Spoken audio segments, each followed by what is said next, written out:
So hey guys, I'm Yashrat Shukla. As you know me, मैंने एक नया channel खोला है IIT JEE Ready, and my motto is best never rest. The second motto of my channel is progress is progress, and it no matters that how small it is, because small progress led you to achieve bigger goals. Suppose you gain, suppose you progressed by 1% daily, you increase your efficiency 1% daily. So in 365 days, means in 1 year, you will gain 365 times the efficiency you have on the first day. Also, I would like to say there are many other things in the preparation of J. Now, first I have to introduce with what type of academic tips I would give to you. तो देखो, मैं बताता हूँ मैं आपको पहला tips क्या देने वाला हूँ. पहले तो मैं आपको बुक रिव्यू दिखाने वाला हूँ. मीन्स वेरियस जो IIT की बुक्स हैं, मैं उनके बारे में आपको बुक रिव्यू दूंगा. कैसे पढ़ना है, अच्छी हैं IIT जे के पर्सपेक्टिव से. और उसके बाद मैं आपको कुछ एकेडमिक टिप्स भी दूंगा IIT के लिए. IIT की इन्फॉर्मेशंस दूंगा, कट ऑफ्स दूंगा, एनालिसिस, रिजल्ट एनालिसिस दूंगा, topic wise chapter wise analysis दूंगा, वेटेज दूंगा चैप्टर्स का, क्लासेस का, क्लास 11th 12th का. इवन मैं कहूँगा कि कभी कभी तो JEE में 9th 10th के क्वेश्चंस भी आ जाते हैं, तो बेसिक्स के होते हैं एकदम KVPY से रिलेटेड. आपको कुछ चीज़ बताऊँगा. बिटसेट जो कि JEE की तरह ही है, पर उसमें थोड़ा सा रीजनिंग और इंग्लिश के क्वेश्चंस आते हैं जो आपने NTSC या फिर कोई अदर स्कॉलस्टिक एप्टीट्यूड टेस्ट के दौरान पढ़ी होती है. और भी कई चीज़ें मैं आपको बताने वाला हूँ. तो और पहले मैं बता दूं कि मैंने यहाँ पे हर चीज़ ब्लैक रखी है, क्योंकि मेरा ये मोटो रहा है कि स्टार्टिंग जो इनिशियल चीज़ें होती हैं वो हमेशा डार्कनेस में बितानी चाहिए. क्योंकि जब ज़्यादा लाइट आ जाती है ना, तो हमारे जो सपने देखने, आम सपने या फिर कोई चीज़ देखते कैसे, हम आँखों से देखते हैं.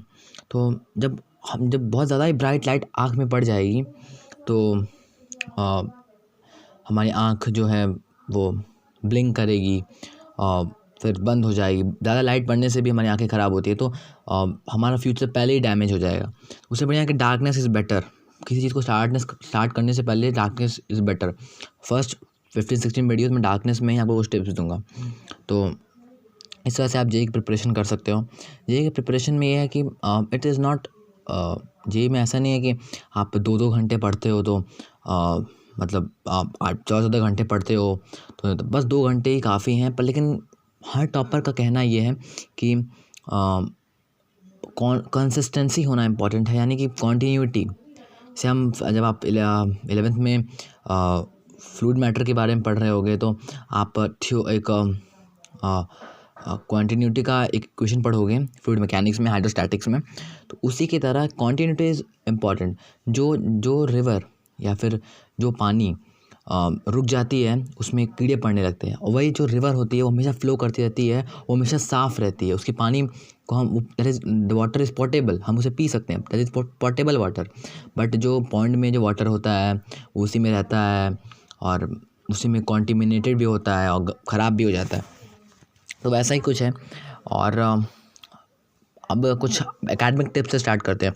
तो आप अभी जो बच्चे JEE 2022 के लिए प्रिपेयर कर रहे हैं, एंड दैट दे वेयर, इस समय वो क्लास 11th में है, उनको मैं स्पेशल टिप्स है कि इन क्लास 11th, यानी इन द अपकमिंग 1 ईयर, आप क्वेश्चन से ज़्यादा कॉन्सेप्ट्स पे बिलीव करो.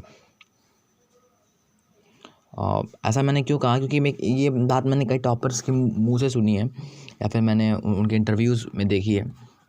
मेरे सामने वो इंटरव्यूज़ हुए हैं, वो जब बहुत बड़े बड़े ओकेजन्स में आए हैं, तो मैंने भी वो सेमिनार्स वेबिनार ज्वाइन किए हैं.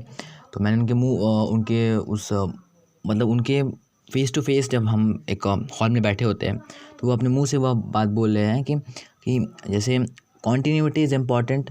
एंड जो क्लास 11th जो होता है, मतलब कोई बच्चा 2 साल तो लेता ही है, क्लास 11th में आप ज़्यादा कॉन्सेप्ट्स पे, मतलब जितना आप रीडिंग कर सकते हो उस पर फोकस करो. Reading oriented learning, reading conceptual, उसको कॉन्सेप्चुअल बनाना, ऐसा कुछ रीडिंग करना है, मतलब जिससे आपका मतलब शुरुआती इनिशियल एज में कॉन्सेप्ट अच्छे हों. फिर आप 12th में problem solving, numerical solving, conceptual questions, discussion questions और हायर लेवल प्रॉब्लम्स हॉट्स कर सकते हो, हायर ऑर्डर थिंकिंग क्वेश्चंस कर सकते हो, एडवांस लेवल प्रॉब्लम्स कर सकते हो, तो ऐसा आप कुछ कर सकते हो। पर ये अभी का समय है, जो जो J22 में हैं, उनके लिए मैं कहूँगा कि they have mainly focus on NCERT, HC Verma and problem not a problem book but a book that clears your concept well. अच्छा, आप किसी एक ये तो फिज़िक्स का हो गया। केमिस्ट्री में आप केमिस्ट्री में आप बेसिकली इनऑर्गेनिक में आपको NCERT करना है, एक रिएक्शन लर्न करना है, एक मतलब इनऑर्गेनिक मीन्स ऑल इज़ आपको बस रटना है। और ऑर्गेनिक में आप भी NCERT यूज़ कर सकते हो। अगर आप ऑर्गेनिक में विजुअलाइज़ कर लो, यानी जो मैकेनिज़्म होती हैं उसको आप विजुअलाइज़ कर लो, दैट इज़ बेटर। और जो टीचर आपको वो, जैसे आप कोचिंग भी जाते रहते हो, चाहे आप स्कूल में हो, तो जो टीचर आपको वो चीज़ विजुअलाइज़ करा दे, दैट इज़ बेटर। और अगर आप खुद रीडिंग कर के विजुअलाइज़ कर सकते हो रिएक्शंस, जो हाइड्रोकार्बन चेन्स वेन्स की होती हैं, तो बहुत बढ़िया होगा। मैथ्स की जहाँ तक बात है, तो मैथ्स में तो कॉन्सेप्ट्स क्लियर करने में बहुत कम समय लगता है, प्रॉब्लम्स पे ज़्यादा फोकस करते हैं, तो इसलिए हम NCERT जनरली नहीं चूज़ करते हैं। तो उसके लिए मैं कहूँगा कि आप सिंगेज सीरीज़ की किताबें ले लो। अगर वो बहुत बड़ी पड़ती है तो अरिहंट ले लो। अरिहंट 1 साल में अगर आपको ख़त्म करनी है, बहुत बड़ी किताब जैसे सिंगेज है उसको लोगे तो आप 2 डेढ़ साल लग ही जाते हैं लगभग, वैसे 5-6 सेट्स की मोटी-मोटी किताबों करने में। पता है, अरिहंट इज़ गुड। और अरिहंट से भी काम नहीं बनता, तो अगर आप फॉर बोर्ड्स के लिए प्रिपेयर कर रहे हो अच्छी तरह से, और तो RD शर्मा कर सकते हो, तो ML खन्ना, दोनों में से कोई, दोनों भी कर सकते हो थोड़ी-थोड़ी।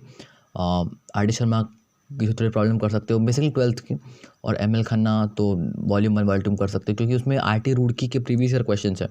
IIT रुड़की के क्वेश्चंस बहुत बढ़िया लेवल के आते थे उस टाइम,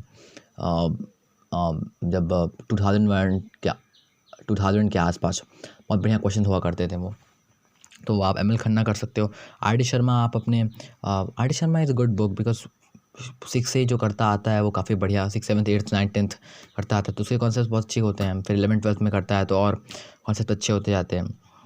बस यही कुछ है। और केमिस्ट्री में से फ़िज़िकल केमिस्ट्री 11th में थ्रू आउट रहती है, तो आप फ़िज़िकल केमिस्ट्री भी कर सकते हो। Physical chemistry is quite helpful, क्योंकि सबसे ईजी पार्ट होता है केमिस्ट्री का JEE के सेक्शन में, और बहुत आसानी से केमिस्ट्री, आई थिंक केमिस्ट्री जो हम 1 आवर देते हैं JEE के पेपर में, उसमें 20-25 मिनट्स में यही होते हैं। और ज़्यादा मुश्किल ऑर्गेनिक में होती है, ऑर्गेनिक में भी बस रटने का होता है। तो केमिस्ट्री इज़ रीडिंग, जितना रीड करोगे, जितना अंडरस्टैंड करोगे उतना बढ़िया। Thank you.